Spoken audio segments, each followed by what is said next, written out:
Boa tarde a todos. A gente, na última aula, falou da folha de vórtice, introduziu o conceito de aerofólio fino, falou do problema da circulação e definiu a condição de Kuta, que é aquela condição de contorno no bordo de fuga em que a circulação tem que ser zero.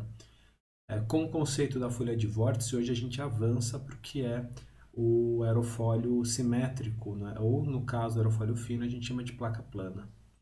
Lembrando na última aula que a gente definiu que seria a velocidade induzida em um determinado ponto qualquer do escoamento, induzido pelos vórtices que estão distribuídos de forma contínua na folha de vórtice.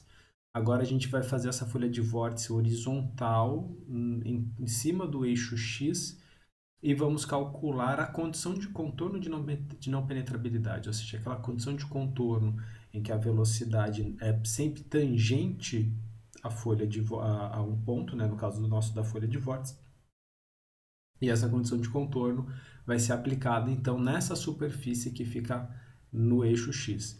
Junto a isso, a condição de Kuta, ou seja, além de satisfazer a não penetrabilidade, nós temos que satisfazer γ igual a zero no bordo de fuga, e aí nós vamos encontrar a solução do que é chamado de placa plana. Tá? Então, placa plana representa para a gente o caso de um aerofólio simétrico. Então, vamos dar nomes aos bois aí, né? O problema que nós vamos falar agora, ele é chamado de aerofólio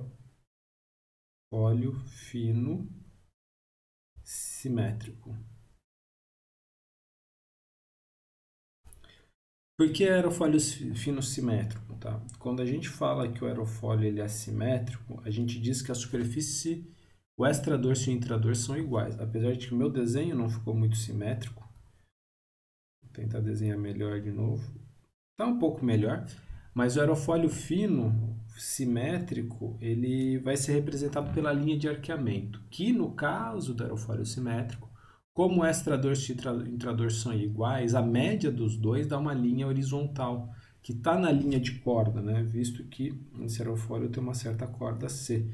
Então, essa linha de corda é a própria linha da nossa folha de vórtice. Então, todo aerofólio que tem a superfície superior é igual à inferior é chamado de aerofólio simétrico e ele é representado na teoria do aerofólio fino por uma reta, né, por uma linha horizontal reta que vai, no nosso caso, a gente já vai definir o sistema de coordenadas, mas vai de 0 até 1 com a corda normalizada em 1, ok? Nesse caso aqui, então, o caso fino, nós temos então uma placa plana. E se acostume porque eu vou falar placa plana daqui para frente sem parar. Toda vez que eu for falar do aerofólio simétrico, na teoria de aerofólio fino, eu vou falar sempre placa plana, solução da placa plana, o resultado para a placa plana. Então se acostumem com esse termo, tá?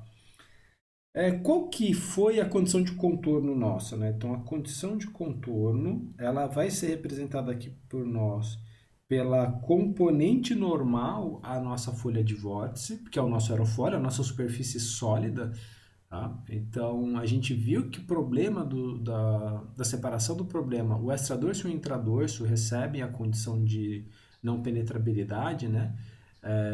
Só que eu posso depois mexer nas equações e organizar elas e chegar no resultado em que eu posso fazer a solução como se fosse a superfície sólida na linha de arqueamento e depois na linha de espessura. Portanto, aqui eu vou aplicar tudo na placa plana, tá? Tudo vai ser aplicado em cima dessa superfície horizontal reta. A velocidade v infinito, ela é a velocidade do escoamento livre. Tá? A componente vertical dela, a componente na direção normal, a nossa placa plana. Mais uma componente que eu vou chamar aqui de downwash. Esse downwash, ele é a velocidade induzida vertical pelos vórtices da folha de vórtice. A gente no desenho já vai entender isso melhor, mas aqui a gente vai chamar de downwash, mas o W também é por causa da componente vertical, né? Porque a nossa vertical é a direção Z. Essa equação, ela, por causa da hipótese de pequenas perturbações, ela pode ser simplesmente escrita como V infinito alfa mais o W numa determinada posição x. Isso tem que ser zero para todo x. A nossa velocidade vertical do escoamento uniforme, ela é constante. Tá? O escoamento uniforme não muda, portanto, ela sempre tem a mesma contribuição nessa placa plana. Essa direção normal sempre depende de alfa. O que muda é a velocidade vertical induzida pelos vórtices. Então, o downwash ele muda ao longo de x. E essas duas somadas precisam dar zero. Tá? Então, a gente já pode ver que a componente do escoamento uniforme gera uma velocidade positiva, portanto, os vórtices devem induzir uma velocidade negativa. E em cada ponto, em toda a superfície, isso daqui deve se igualar a zero. Tá? Vamos fazer o desenho do nosso sistema de coordenadas para ficar mais claro. Eu vou definir aqui, ó, o direção z, a direção x, a nossa corda, ela aqui, o nosso placa plana, ela fica aqui no eixo x, e eu já vou definir aqui o valor da corda como c. O escoamento livre, ele vai ter aqui a sua componente v infinito, com certo ângulo alfa. E sobre todo esse, vou deixar com vermelho mesmo, sobre todo esse aerofólio, sobre toda essa placa plana, eu tenho vórtices distribuídos aqui. Vou ver se essa cor vai ficar boa, mas eu vou definir aqui como comprimento uma posição epsilon. Essa posição epsilon, que fique claro para a gente, ela define a porção de vórtice que está induzindo velocidade em algum ponto do meu escoamento, ok? Então, aqui, esse epsilon, eu vou definir um diferencial de epsilon que, multiplicado pelo gama, me dá a intensidade do vórtice que faz a velocidade induzida tangencial que a gente viu na outra aula, ok? E aqui, numa determinada posição, que eu vou definir como posição x, é onde eu vou calcular a velocidade induzida. Então, essa posição x é onde eu vou calcular o w. Enquanto que o epsilon é onde está o vórtice que está contribuindo para essa velocidade vertical. Então, se a gente vai para a formulação da última aula, e aqui eu não preciso me preocupar com a questão do potencial de velocidade ou da velocidade em relação à dificuldade de trabalhar com equações vetoriais e ir para uma equação escalar. Como aqui o nosso aerofólio ele está na horizontal e a componente da velocidade ela está sempre sendo aplicada verticalmente, né? Só para a gente lembrar, se eu tenho aqui um vórtice e eu pego essa linha aqui horizontal nela, esse vórtice vai gerar sempre velocidade vertical nessa linha horizontal. Então, a velocidade tangencial que a gente calcula já está na direção normal do nosso aerofólio. Nós não temos essa preocupação, tá? A simplificação de placa plana, que é essa daqui de aplicar a linha de arqueamento na horizontal, já permite fazer essa simplificação. Então, a gente vai trabalhar direto com o valor da velocidade, não com o potencial, ok? Então, que fique isso em mente. Portanto, a nossa velocidade tangencial definida por aquele pequeno epsilon, né, aquele d epsilon de vórtice, é dado por menos gama na posição epsilon, d epsilon, dividido por 2π x menos epsilon. Né? X menos epsilon é o raio e o gama d epsilon é a intensidade do vórtice. Tá? Isso daqui a gente vai dar o nome de d epsilon devido a, perdão, na posição x. Então, essa velocidade vertical induzida, ela é dada pela integral de todos esses dWs, que vão resultar na integral de gama em epsilon, d epsilon, sobre 2π x menos epsilon.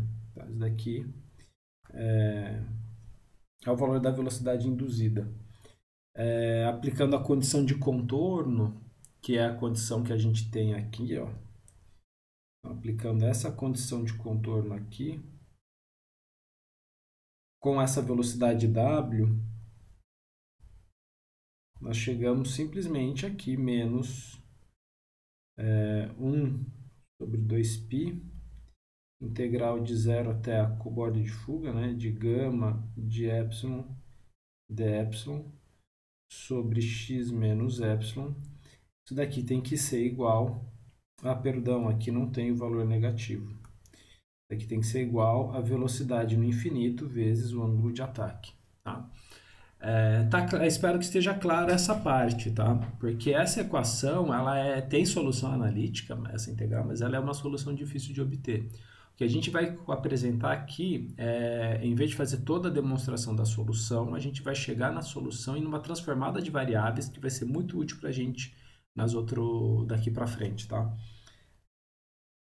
Então, só copiar aquela equação para ela ficar com a gente na próxima lousa.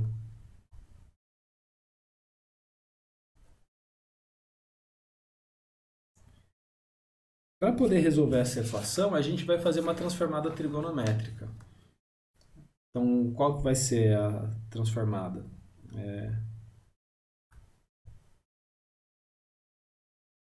Aplicando a transformada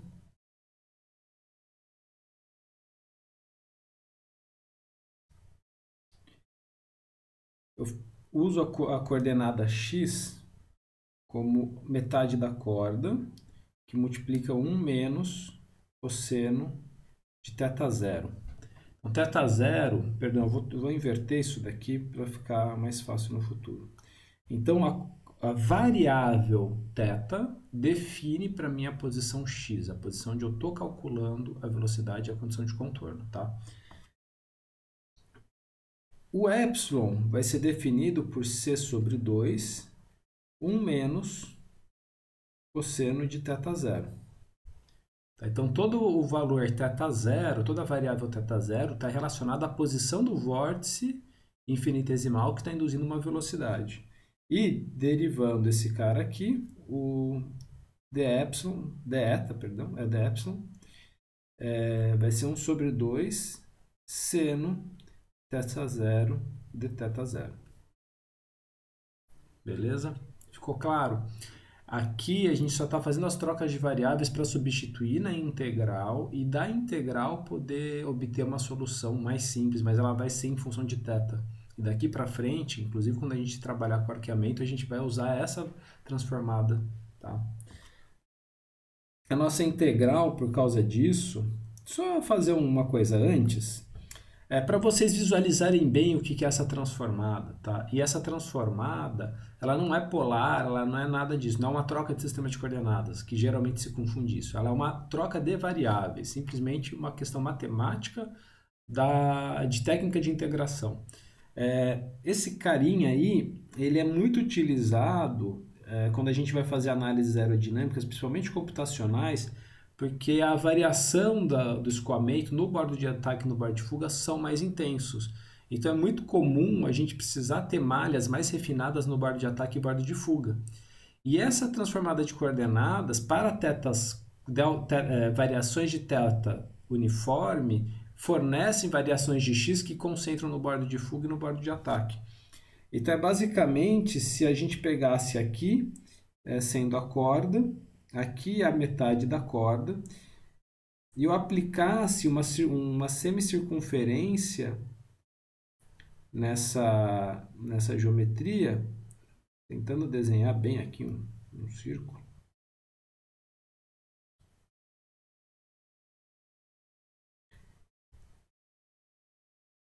E aí, eu defino a variável θ a partir daqui, sendo aqui o raio é c sobre 2. E o que acontece é que essa troca de variável, ela tem essa aplicação de concentrar pontos no bordo de ataque e bordo de fuga, se eu aplicar variações de θ uniformes, então constantes. Então, eu sempre vario um dθ, né, um certo valor fixo, e aí os pontos eles se concentram mais no bordo de ataque e no bordo de fuga. Tá? Vocês vão ver isso em vários livros, tá? Em vários artigos, inclusive em experimentos, muitas vezes se distribui os pontos no aerofólio dessa forma. Não é uma regra, é uma prática, então não precisa ser desse jeito, mas isso vai aparecer dessa forma, muitas vezes nos livros até, inclusive com essa figura. Mas isso daqui é um apêndice só, a aula, tá? O que importa para a gente é meramente a questão matemática da solução da integral nesse momento. Mas vocês vão se deparar com esse cosseno, um menos cosseno, para todo lado, tá? Sempre que vai falar aerodinâmica e aerofólio, vocês vão se deparar com isso. Bom, voltando à parte da solução da integral, na hora que faz essa troca de variáveis, a integral ela vai ficar com essa forma aqui, ó. Os limites trocam, né? A função gama de epsilon, ela vai ser, perdão, agora a função ela vai ser uma função de θ, θ zero, e vai ser zero seno de θ, cosseno de θ zero, que era onde estava o... Eu só ver se eu não fiz uma troca aqui de sinais sem querer. Não, continua x. Então, nosso x é θ. Eu troquei aqui. E aqui é seno θ zero, cosseno θ zero embaixo de θ zero. E, perdão, o nosso gama vai ficar uma função de θ. Isso daqui tem que ser igual a uma constante. Bom, a solução matemática disso ela não é trivial, então para a gente economizar tempo, vocês vão acreditar em mim quando eu afirmar que se eu tiver um gama em função de θ que segue essa forma aqui, 2α, velocidade no infinito, que multiplica 1 mais cosseno de θ sobre seno de θ, a gente vai ter a satisfação dessa condição de contorno e da condição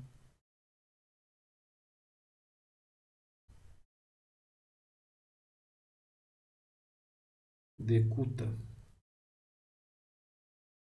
Então, essa solução aqui, ela resolve ao mesmo tempo o problema da não penetrabilidade e o problema da circulação zero no bordo de fuga.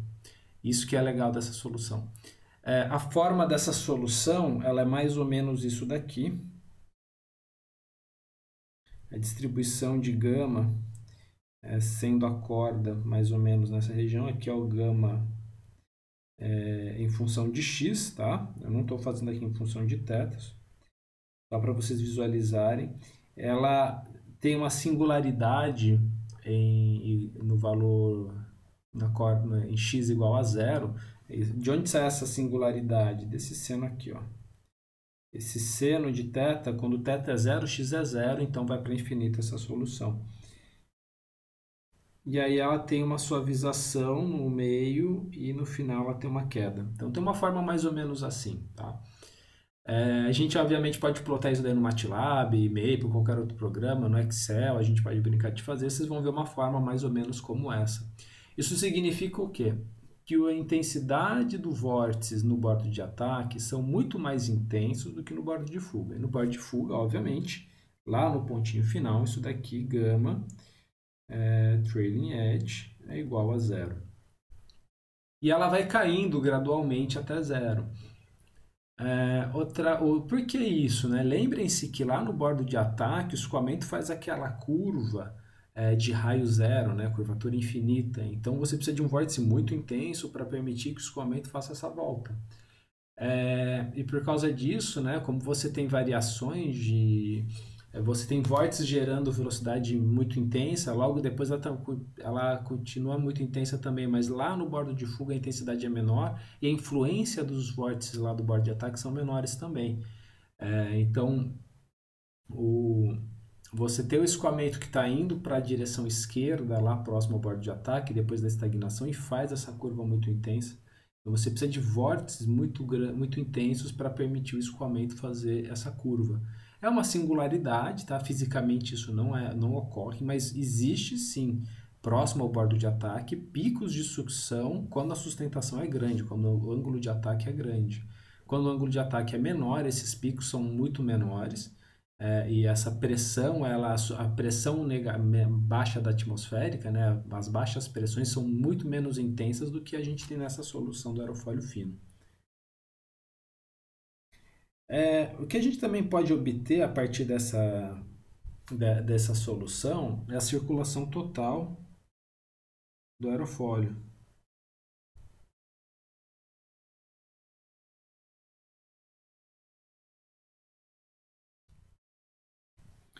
Essa circulação total, ela é a integral desses gamas, né? Então, o gama maiúsculo, ela é a integração de todo o gama que, se substituída fazendo a troca de variáveis, a gente faz a integral de 0 até de 0 a π, perdão. Errei de novo. De gama de θ, seno de θ, de θ.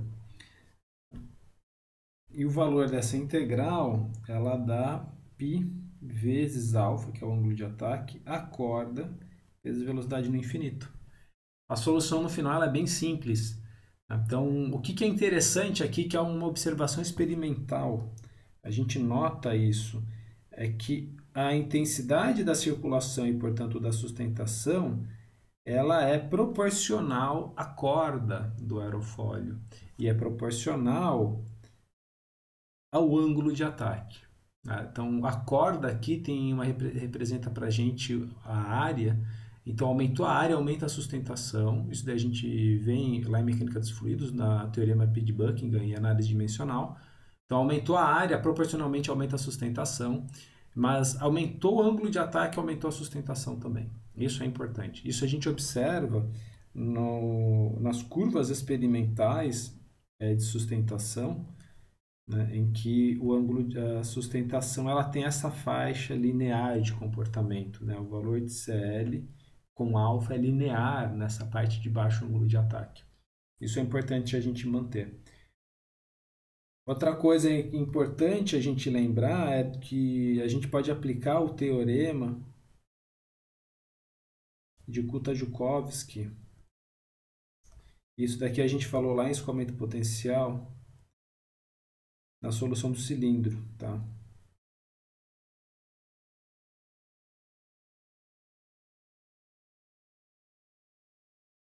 Em que o valor da sustentação ela é igual à circulação vezes a densidade do ar vezes a velocidade do escoamento uniforme. E esse resultado aqui, quando substituído com esse gama, a gente vai ter que a sustentação é dada pela velocidade ao quadrado vezes ρ. E se a gente normaliza, né, adimensionaliza, né, aqui essa sustentação, ela é importante a gente sempre lembrar que ela é uma normalização por sempre está aqui como 1, tá? Mas seria por unidade de envergadura. Essa é a ideia. No caso bidimensional, não está claro, né? Os livros não tocam muito nesse ponto, eles falam brevemente, mas os valores de CL, de CD e de CM bidimensionais do nossa teoria de aerofólios, elas sempre são valores de CL para uma unidade de comprimento de envergadura. Sempre vai ser isso. Então, sempre tenham isso em mente quando vocês verem o CL. Então, a nossa área do CL é 1 vezes a corda, no caso bidimensional, tá? Então, na hora de normalizar, a gente divide a sustentação pela corda e pela pressão dinâmica.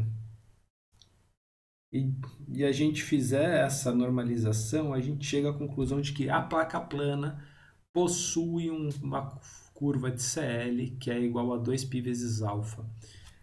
Portanto, no caso do aerofólio da placa plana, aerofólio fino,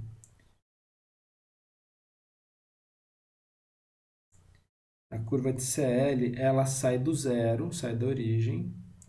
Tá? Como a teoria aqui é invícita, a gente não vai falar com o stall, tá? Mas essa inclinação aqui, que é chamada de CL alfa, que é a derivada do CL com ângulo de ataque, ela é igual a 2π. E esse resultado é importante, ela é muito usada em vários momentos. A grande maioria dos aerofólios, e a gente vai ver que na teoria do aerofólio fino, esse CL alfa igual a 2π se mantém. No caso tridimensional, a gente vai ver que tem uma influência da forma da asa, então esse CL alfa tridimensional ele é menor, mas no caso do aerofólio fino, esse valor é sempre 2π. E dependendo do aerofólio espesso, ele é muito próximo a 2π. Né? Ele não sai muito de uma faixa próxima a 2π, que é 6, alguma, 6,2, 6,3. Tá? Então a gente sempre se depara com isso. O que é importante quando a gente fala aqui que é 2π é que esse cara aqui está em radianos. Então jamais calculem o CL igual a 2π alfa usando alfa em graus. Sempre usem radianos, senão vocês vão obter um valor muito maior do que realmente é. Pra vocês terem ideia, em valores típicos, o CL ligeiramente é menor que 1. Dependendo da aeronave, CL de cruzeiro é na casa de 0,2, 0,3. Aeronaves mais rápidas é menor que 0,1, às vezes 0,05 os valores de CL de cruzeiro. Então,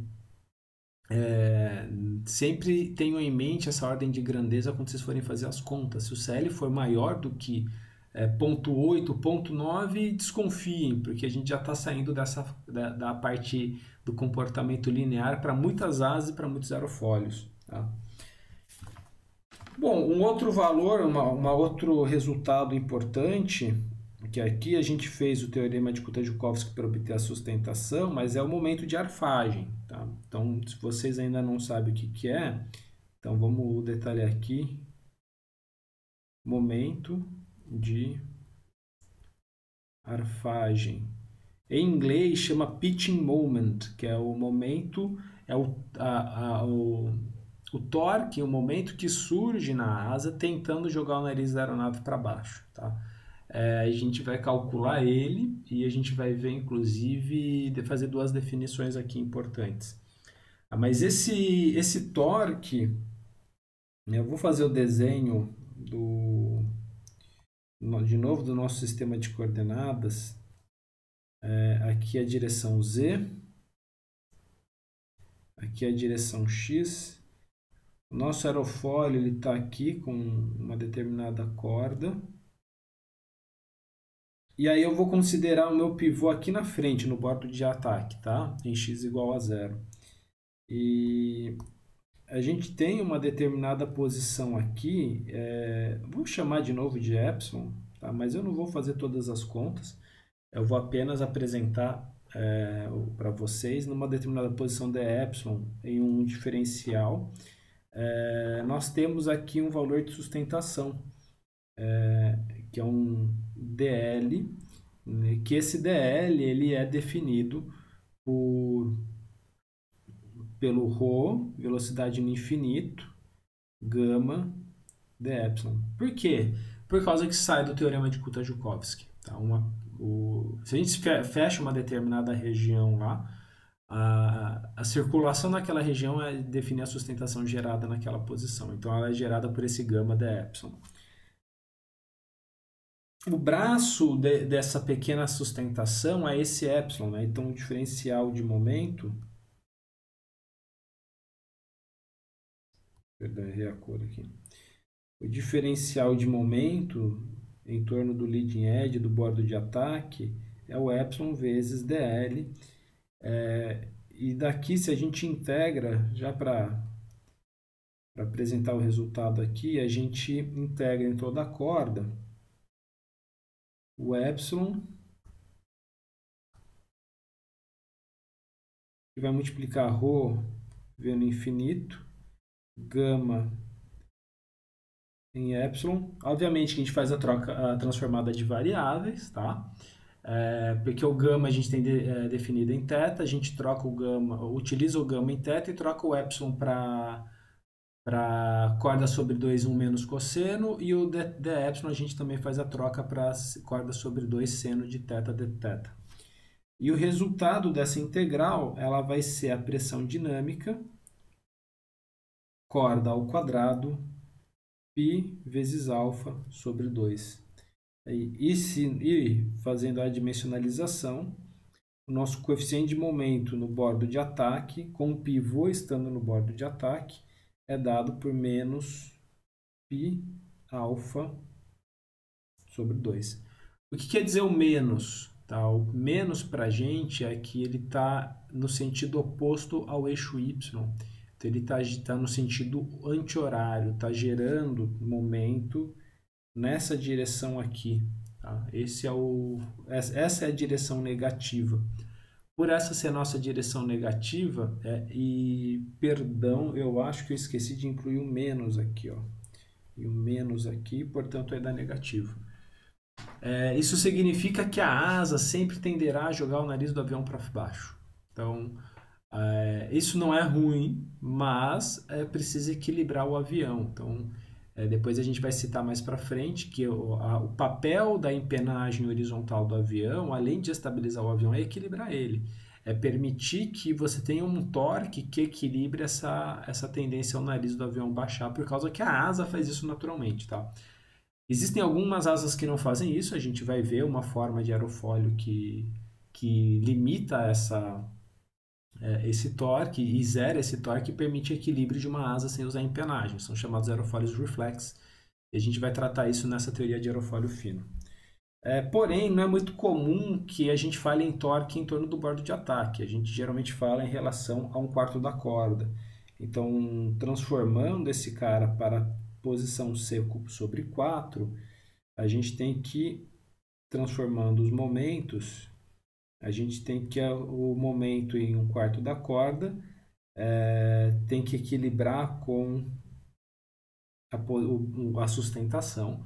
E aí a gente obtém que nessa posição de 1/4 da corda, o CM 1/4 da corda é 0. Ou seja, o ponto de aplicação da força de sustentação no aerofólio, placa plana, está em 1/4 da corda. Como o momento é 0 em torno de 1/4 da corda, tá? A nossa sustentação na placa plana está posicionada lá. Se a gente pega uma placa e coloca os pivôs em 1/4 do comprimento e põe em um túnel de vento, não surge torques tentando girar essa placa, ok? Então, esse ponto em que o CM é igual a 0, ele é chamado de centro de pressão. Além dele ser o centro de pressão, como o valor é 0 nesse ponto e ele independe de alfa, não é só porque o ângulo de ataque é 0, ele é 0 de qualquer forma, tá? A gente tem que, desse resultado aqui, que a derivada do CM em 1/4 da corda em relação a alfa também é 0. E quando a derivada do momento em torno de um ponto é igual a 0, essa daqui é a definição do centro aerodinâmico.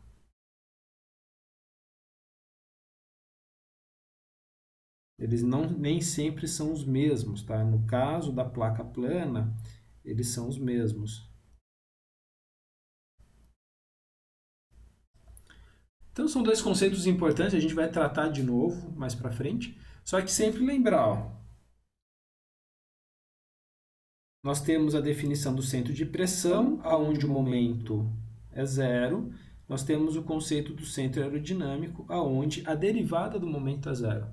Então, a gente vai ver que o centro de pressão, ele pode ser o 1/4 da corda e, de repente, dependendo da forma do aerofólio, o centro aerodinâmico não ser em 1/4 da corda, sim em outro lugar. Tá?